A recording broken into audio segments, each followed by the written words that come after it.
Hello, and welcome to In the Frame Exploring the DIA. I'm Graham Beale, your guide to the Detroit Institute of Arts. Today we're going to be looking at how the museum ensures that everything in its collection has a legitimate history of ownership, something we call provenance.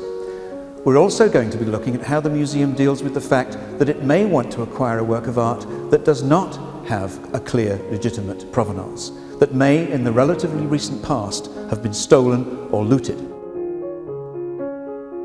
Once a curator has located a work of art that he or she thinks would be good for the collection, it goes through a fairly lengthy period of review. First of all, the curator is likely to talk to his or her colleagues and then bring it to me for a discussion. And if I think it's a good idea, then it goes back to review for a full meeting of all of the curatorial heads. The work is presented and discussed, its place in the collection, its quality, its condition, all of those things are discussed. If it's decided, and it usually is, that it will go on for formal presentation to enter the collection, it then goes in front of the Board of Trustees, the Board of Directors Collections Committee. The curator will then make a full presentation about why he or she thinks this work should enter the collection. We'll discuss the history of the work, the history of the collection, the condition of the work, and of course the value of the work. If we're paying for it, sometimes these things are gifts, but very rarely. In the old days, and I'm talking just really a few years ago, it used to be that the condition and the quality and the history of the work in relation to the collection and the price were the most important things. But for the past 10 or 20 years, something called provenance has become increasingly important. Well, what is provenance? Quite simply, it's the history of the ownership of a work of art. Now that may sound like a straightforward thing, but it's actually quite complicated. Obviously, when you're buying art from living artists, it's fairly easy to establish whether it actually came from that artist and who's owned it between the artist and the person proposing it to you, if anyone at all. But the further you go back in time, the more complicated it becomes. And very soon you reach a point where it's very, very difficult to know the exact path of the ownership of a work of art. And why do we worry about this? Well, when we buy a work of art, we want to make sure that we're getting something to which we can have legal title. And under US law, you cannot have legal title to something that can clearly be shown to have been stolen. So we work very hard to try to connect the dots that lead from owner to owner back in history. Of course, as you go further back in time, it becomes more and more difficult. There are essentially three different kinds of gaps in ownership that we can worry about. There's the straightforward theft of a work of art, something that's happened quite recently. If, for example, someone turns up on your doorstep offering you a painting, an early painting by Rembrandt, showing the scene of the storm on the Sea of Galilee, I suggest that you don't buy it because something very like that was stolen about 12 years ago from the Gardner Museum in Boston. But that's a dramatic example. There are databases that exist that curators can go to make sure that something has not in fact been recently stolen.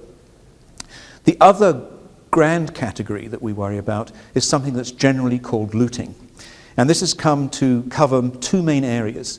There's the looting of ancient art, the robbing of tombs, that it can be from the Middle East, it can be from South America, it can be from Southeast Asia, China. There are many, many areas of the world where we worry about this because, of course, there are all these ancient cultures that have been literally covered up. They're being discovered by archaeologists, and when something comes to view by archaeologists, then we don't have to worry about it. It's probably legitimately and carefully claimed and will go into a museum or will stay in the country. What we do have to worry about is illicit excavation.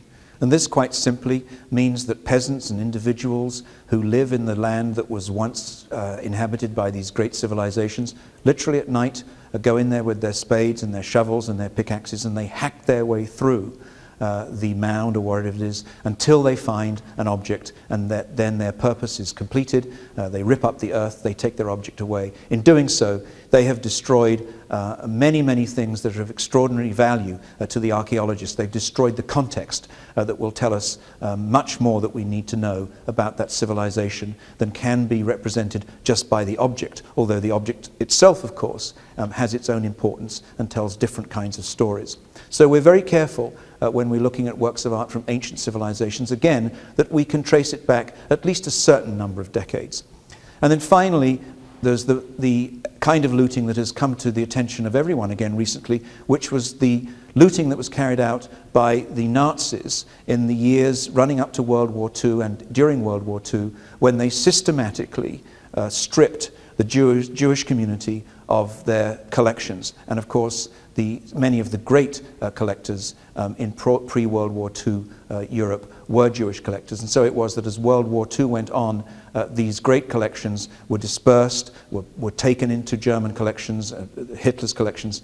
And then when the end of the war came, the Allies made a great effort to return those works of art to the families, or sadly the heirs, the survivors of those families, and they had done a great job of it. 80% of the work was returned to the heirs when the Cold War started in earnest in 1950, and the effort essentially came to an end. And it was only in 1989, when the Cold War ended and German archives were opened, that we were able to see once again that there were still many works of art that were left out there that belonged to individuals to which the current owners did not have title, and some of those owners, in fact, were museums themselves.